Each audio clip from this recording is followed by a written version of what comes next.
So, Eric, first of all, thank you for coming on today, and thanks for joining. We're going to talk to a lot of the hosts from what was CRTV, now BlazeTV, this week, and we're thrilled to have you on, and your podcast.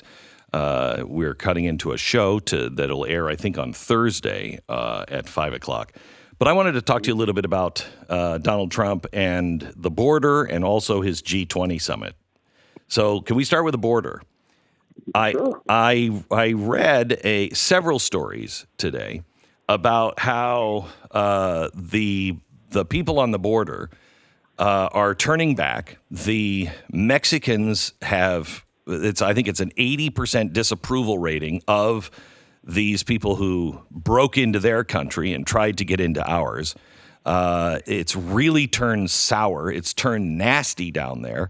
And they're starting to go back. It looks like it it looks like it's beginning to be over, which I think is a gigantic win for America and a gigantic win for Donald Trump. Mm-hmm. You know, Glenn, I remember we're leading up to the election and the caravan was making its way. And we all knew on the right that this was clearly going to be a test to find out how successful they were, because if this caravan made it through, there'd be, caravan 2, 3, and 4 right behind it. And then, ultimately it would just be a freeway. So we knew on the right, and the left media was saying, oh, but they're still 1,000 miles away, or they're still, 20 days away. It'll be past the election, and had nothing to do with the election. They were being really ridiculous. I remember Stelter going on and saying, anyone who talks about the caravan should put a map up and show us where they are. And I said to Stelter on Twitter, I said, you're out of your mind. It's not where they are. It's what they intend to do once they get here. And that was like a little bit of their deflection. Well, thank God for Donald Trump doing what he did at the border, saying they're not coming across. They're not coming over. Now, there's a video circulated. I can't remember the group that it was that literally is a Tijuana and walked up and down. Caravan.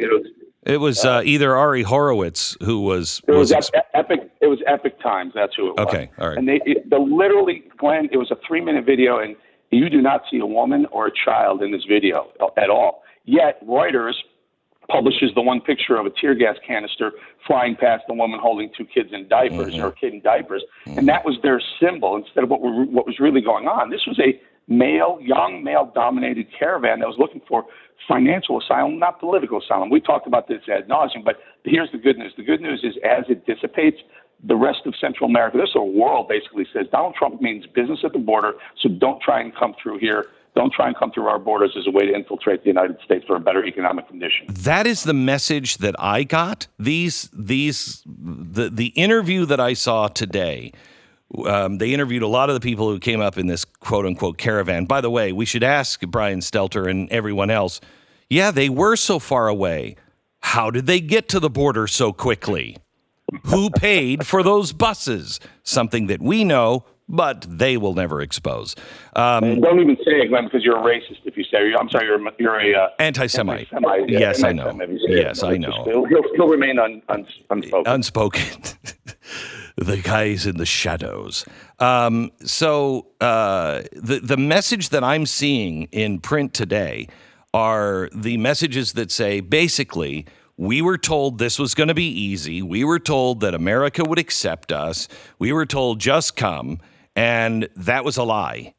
That message going back into even Mexico and Central and South America is really important because it will stop people who want to exploit those who really do have troubles, even economic. It'll stop that. People will say, that's not even true. Don't listen to those guys. But it also sends a message that for the first time, I think maybe since Eisenhower, that we are serious about the border. Mm-hmm. I think you're right. And we forget that there were a lot of even Republican presidents that were offering, forms of amnesty for people who made it here. Yeah. Reagan. Absolutely. And George Bush was never really rough on the border either. No. When you're right, 100%. But if the litmus test became, or the judge has to adjudicate on whether or not people would be offered a better economic lifestyle here in America, then there's 6.5 billion people that would be here. And that never could have been the reason.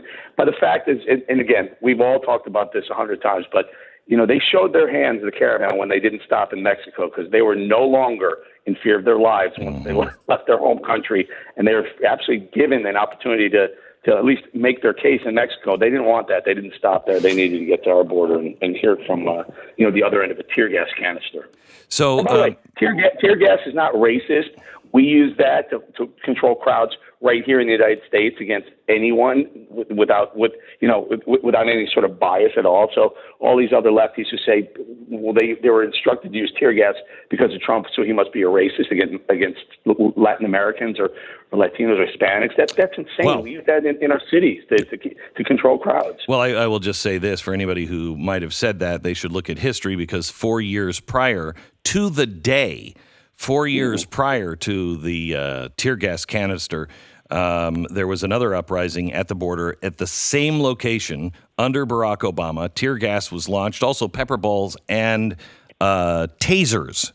So I think Donald Trump was restrained. And the other stat that everyone should know is that under Barack Obama, tear gas was launched 1,600 times to stop people from coming over the borders.